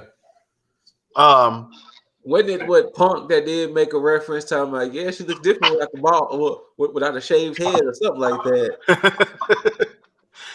Give us the straight edge society, please, something. But yeah, Shida attacked Deeb, and that kind of spawned off into another backstage brawl. And so I'm pretty sure we're gonna get this at Full Gear. You think so? I would hope so. I really don't want them. That would be a good look for them to do the 50th win on pay-per-view. Okay, that makes sense. And I think these two work well together. And it's just Serena Deeb. It's almost like this TBS title is made for her too. Yes, it is. But the thing is, you got in between Deeb, potentially Thunder Rosa, potentially Cargill, potentially Soho. Well, the reason I like this, because I still see it's either going to be Cargill or Soho that wins that title. But I love the potential matchups for the TBS title, because I still look at this. I look at this as the women's workhorse title. Oh yeah, absolutely. Because I see Thunder Rosa making her way towards Britt Baker, and I think this is why this tournament itself is happening at the beginning of next year, even though we have TBS going on TBS at that time. Yeah. This helps stretch out Britt Baker's title reign until next year, so that way once all this is done, we can basically finish the tournament and then have Thunder Rosa feud with Britt Baker to shoehorn us into probably Revolution, where Britt Baker potentially loses that title. So that helps. Sorry, Britt. Yeah, sorry, definitely sorry. But, all good things must come to an end, so that way they can begin again. Ooh. That's just off the top of the dome. It happens. But yeah. I see a lot of interchangeable feuds within the TBS title, and I think Serena Deeb fits perfectly in there. Yeah. It's hard to deny somebody with that much technical prowess, especially a female. Yes. And I think her stage presence alone, even outside the ring shit is fan-fucking-tastic. So I don't want them to do a disservice to this feud. They already gave us this match on free TV. Yes. Give us the payoff for Shida's win, her 50th win at Full Gear. I agree. Yeah. So, yeah, I don't care how long you got to stretch this out. They ain't even got to touch. You just leave it at that. Have Serena Deeb just fight a whole bunch of randoms up until that point. Yeah. Same thing with Shida. Have them fuck with each other with their matches. throughout that point in time to build up to this shit. I don't fucking know. Just do it. But we get Hangman finally fucking speaking on his own without being coerced. I want to know one question before we truly get fully into the promo. What's the budget on cuss words in AEW? I don't know, because there was definitely. I think it's constantly growing, to be honest. Like, what's the seems budget like it on cuss words in AEW? Because yeah, Hangman, hey, my guy. If you didn't think cowboy shit was a thing before last night, you definitely left that promo knowing. You basically had a crash course in cowboy shit. Yes, you did. This was a very passionate promo by Hangman, and this, you know, in certain cases, you know when like a promo is going to raise somebody's stock, and if you weren't a believer in Hangman before this promo should have definitely left an impression on you, because this promo basically showed why a lot of the fans are passionately behind Hangman. Because there was no, hey, I'm going to take this title. I'm going to do this. The way that it was built up, especially through all the storytelling up to this point, he went through the same beats in his promo that basically stated, I started here. I told you I was going to do this, and I failed you. And through all this, I lost my confidence. I didn't think that I was good enough for this, and this. I went down this road. You know, made some friends here, came in with friends. I thought things were going to be good, but things changed here. And, you know, I went away, came back, and won. And now I feel for the first time, I feel like I got my confidence back. And it's because of all of you that's why. And it's like, I'm not going to promise that I'm going to go in and win and take the title, but I promise you I'm going to give you everything I have to try to make sure that happens.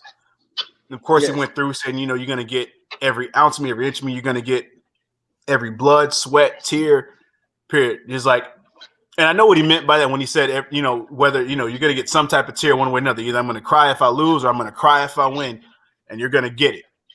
All the while, every sentence had cowboy shit in it. Yeah. He said, this is cowboy shit. He's like, XYZ, that's cowboy shit. This over here, that's cowboy shit. This is cowboy shit.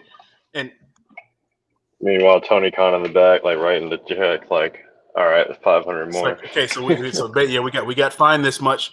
All right, we got fined this much. All right, that's another one. Okay. Whew. I think he's just tally markering it. Like, shit, how much is this check gonna be?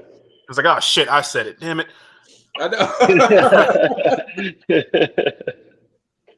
Like, I was like, what is the budget of saying shit? Because boy, they was getting it. They got it off yesterday. Yeah, and maybe it's because it was Saturday. They were like, you know what? It's the weekend. We can let some shit slide. Literally. In between Jericho calling Lambert fat face dipshit, cowboy shit, we just had shit all night. Sammy saying I'm gonna beat the shit out of every one of you. Shit, it was just like, what is the budget for shit? It was a shit show. Yeah, no. This was the shit show, but it wasn't a shit show. Yes, that's fair. You know what? That should damn near be the headline you put. It was the shit show, but not a shit show. Yeah. All right. So now I got to go back and change it because I made the thumbnail already, but I'm gonna go ahead and like change it a little bit. I will. Oh boy, they was letting it fly. No pun intended. They was letting it fly. They were indeed, and that's true. And Matt Sydal. But the reason I like this is because this is gonna, and this is the best way to do predictable booking. Yes, because everybody knows that Page is gonna win. But the thing is, they want him to, and they're 100% behind this. Like it's the best of both worlds, because you're going to get Paige winning, but you're going to get a reaction from the fans as if they don't really believe he's going to win. Yes. And this is going to be a situation where this is going to be a main event, and you're not going to have any fatigue from the crowd come the main event. No. Because they're going to just pop for Hangman the moment that his music hits at Full Gear after the amazing show.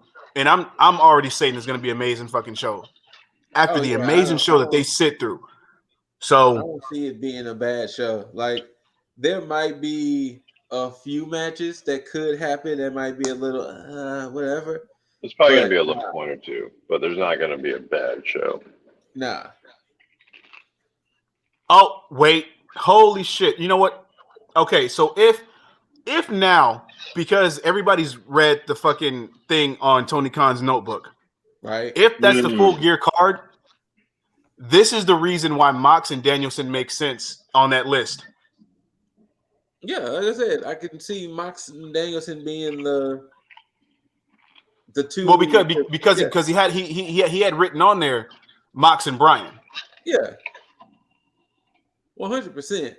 That makes sense. Like, if you're looking at the title tournament period, it makes sense for that to be the finals. So yeah. And if we're going off of that, that's a card I'm behind. All right. Well, before we get to the main event of the night, thoughts and feelings on the Cody vignette. I actually liked it. I liked it too,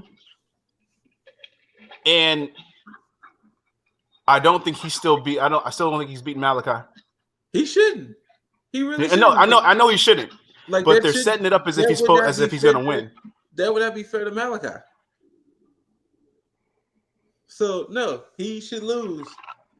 He should 100% still catch that kick and lose.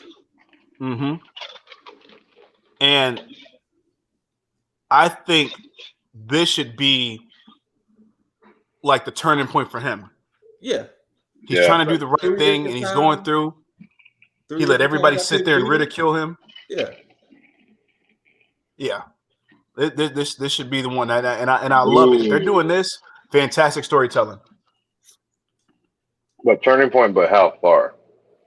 To the point to where he's like, you know what? I'm done doing things for the fans. I'm done trying to sit in. I'm doing stuff for me, not Hollywood, not this. It's like I'm a professional wrestler at heart. No other obligations. This is what I'm here for. So now I'm going to start being selfish. I've given enough to everybody, and I got nothing for it. Yep. Or I got nothing out of it. I'm wanting him to go turning point full on. I want to see him. No, I want to see him lose. But in that, I want to see Arn try and pick him up, tell him it's all right or something. And then Arn. He's going against the Nightmare Family himself. Yeah, he shuts it down, and he's just like, "Nah, I don't care about the Nightmare Family anymore. I care about me." Because if you do that, that would allow him to have all these different feuds with the Nightmare Family, which will keep him out of the title picture. And then once he's ready, then he can aim for that. Okay. All right. So go ahead and give it to us with BD and Bobby Fish. This match was fantastic. This was fantastic. But and it's to be expected by both guys, but I love the handling of Bobby Fish. Okay. And that's not to say that NXT handled him wrong in any way, shape, or form. It's just that I think with NXT, they put him in a box and they booked him as such. Yes. Because they put him in a box as a tag team wrestler. And once he became a single star, it kind of just fell flat because But when you think about MLW and AEW, the way he comes off out of here, it's just like it's a completely different person. Yeah. And he looks, as he should, like a credible threat to anybody he goes in the ring with. Absolutely. And I love the fact that they did this match with him and Bryan Danielson, because the way they made this shit feel is that, yo, Bobby Fish can stand with anybody you put him up against. He's not boxed into here at all. He can have a good match with Lee Moriarty and then come in and be in the main event against Bryan Danielson and still hold his own and show that he could be a threat to Bryan Danielson, who everybody claims as to be one of the greats in that ring. Yes. Right. And the more this match progressed, the more character that Bobby Fish continued to show, both in ring and his interactions with the fans, because he did some heel work here and there too. And I enjoyed it. I enjoyed every bit of it, to the point to where I want to see Bobby Fish damn near every week, right, on Rampage or on Dynamite, because it's one of those situations where it's like you have a key player that you can slot anywhere that really doesn't have to be in a title picture, but can give you a good ass fucking match. And I love the possibility of that, because I mean he's already had a title match with Sammy Guevara, but now that that's out the way, you can just kind of push him like you pushed Malachi Black, not as strong, but in a sense to where it's like you see him every week, you know you're going to get a good match out of it, and we can see where it progresses from there. But he doesn't look like he's going to get lost in the shuffle, and I love that. But this match, though, thank you. This is one of the reasons why I'm like, okay, well, with AEW, they care more about their roster as a whole, and they trust them to pull off good shit, and this is what you get out of it. Because and not to do the whole WWE comparison, but it's hard to, not do it in this sense, because of the fact that if you think about trying to do that in WWE, they would book this as some type of squash match in a main event of like a Raw or a SmackDown. Or there will be some type of shenanigans that tend to happen. You won't just get two guys going in there and having a pay-per-view quality match for free TV just to say, hey, fuck it, we just want to do what we love. Yes. It doesn't work like that anymore, and that's what sucks. So, but yeah, this match, fan-fucking-tastic. Bryan Danielson goes over. That's no surprise. Yeah. Because it's going to go one of two ways. We're either going to get Mox giving Danielson his first loss, or we're going to get Hangman giving Danielson his first loss. One or the other. So they're going to make it a marquee thing. It's either he's going to lose at one pay-per-view, or he's going to lose at in a title match. Yes. So, which and it should be the case. But this has been fantastic booking for Bryan Danielson. It's not a whole, old school TNA/Impact thing where they're just slotting, WWE refugees into like the main event picture and allowing them to just take up all the gold. They're making everybody, run the gauntlet, so to speak, and earn their keep to say, you know what? Okay, I'm going to deserve this. And Bryan Danielson understands that. He's already voiced how much he appreciates the ranking system and how he's not going to be slotted in the main event picture, so he understands that. So I know that I can trust both him and AEW to do the right thing with their stars and with their segments and promos and feuds, et cetera, et cetera. Yes. To the benefit of the fans and not to the detriment. So, yeah. And of course, after that, we talked about the bracket already, but they did release the bracket for the AEW World Title Eliminator Tournament, which we've extensively talked about so far. So there's no need to reiterate that situation. So yeah, that was Rampage, Dynamite, and our thoughts and opinions on other shit going on in a nutshell. Do you guys have any lasting thoughts, impressions? Let's see.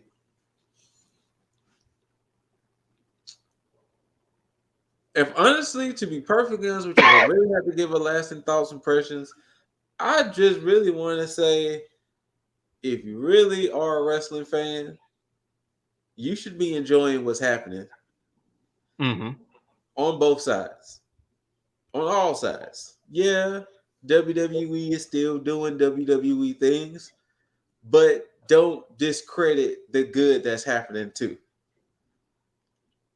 True that. But this is a great time to be a wrestling fan. That's basically my, sentiment, especially coming off of September, now going in October. Good time to be a wrestling fan. Indeed. Jaeger, you got any final thoughts? To Scoot's benefit, yes, definitely a great time to be a wrestling fan. Hopefully this competition between the two brands does not get toxic. Yes. There's definitely no need for WWE to start unreasonably infringing on other shows' showtime. Yes. especially when the owner of your new competition is respectfully picking time slots so they don't interfere with your time frame. True enough. I'm very curious to see where all this goes, though. As usual, like I just want to sit back and enjoy some good wrestling. Yes. I second what about that. you, Mr. D Slay? What you got? Oh, very simple. Wyndham Rotunda. Okay. Okay. Oh, you mean the toxic wrestler? That's all I'm waiting for. I am patiently waiting. Wyndham Rotunda. Okay. I will be smiling with glee when it happens. I don't know where, don't know when, but where and when it does, ear to ear. Ear to ear. I feel that. But I kind of want to see it at Full Gear. We'll see. I need something. We shall see. But Scoot, where can these mother effers find you? You can find me with the hoodlums. You know what I'm saying? Find me with the hoodlums. And, we just doing hood rat shit with my hoodlum friends.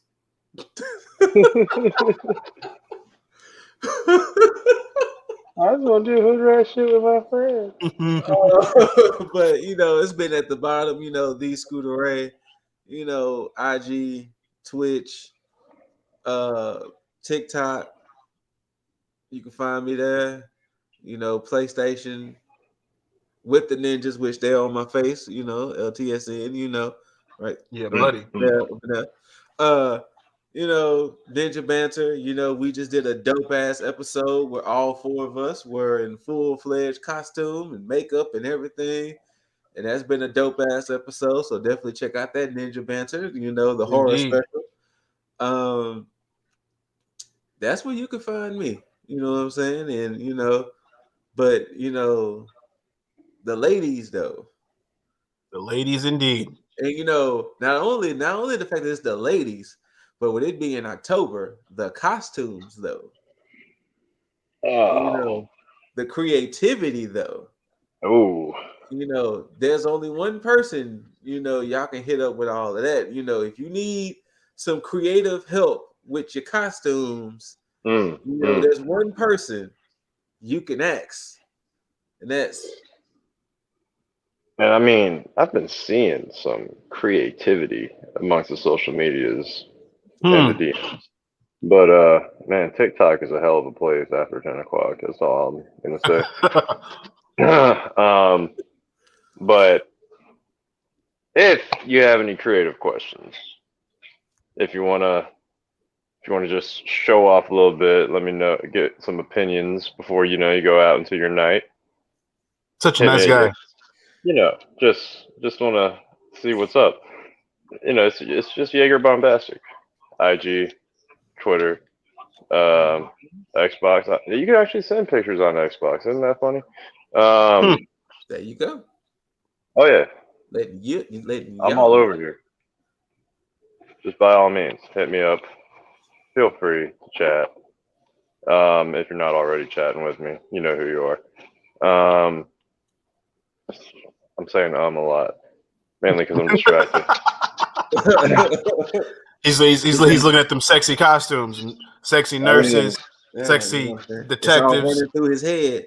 Hey, these cosplays too, man. Oh, anyway, there it is again. But yeah, you're bombastic, and guys, don't feel too hurt if your girl's just sending me some opinion pictures. It's okay. They're doing it for you and me, but also you. So if you get too upset about it and want some spiritual lifting, like curbing the jealousy, just to let you know that it's all right. Everything will be okay. Just get that positivity from this guy right up here. Yeah, and what a time to say that, because Daily Dose has been on hiatus for a little bit, but there's a reason, and I'm going to address those reasons when this week when it comes back. But okay, so Daily Dose returns this week. On top of that, Cause for Conversation returns this week on Lifestyle 1UP as well, and I will be talking about some stuff that's going to piss a lot of people off, but it's okay because you got Daily Dose to lift you up after that. But like Yeager said, you can find that shit at all your podcast listening platforms. Your Apples, your Google Podcasts, your fucking Spotify, etc., etc., etc., etc. Google it, you'll find it, whatever. But if you want to shoot the shit, if you get mad at me for saying the R word, I'll be more than happy to defend my right to say that shit. I mean, Lip Dizzle. I'm gonna throw out IG. something slightly controversial. Twitter. Shapiro did nothing wrong. Then there you go. And that's one thing I'll be talking about. But yeah, your IGs, your Twitters, your TikToks, your YouTube, all that good shit. Of course, on here with the Tag Squad. Hey. But as always, whether you loved it, hate it, don't forget to rate it with the thumbs up, thumbs down.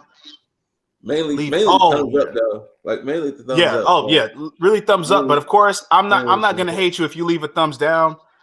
But if you do leave a thumbs down, do me a favor, do us a favor.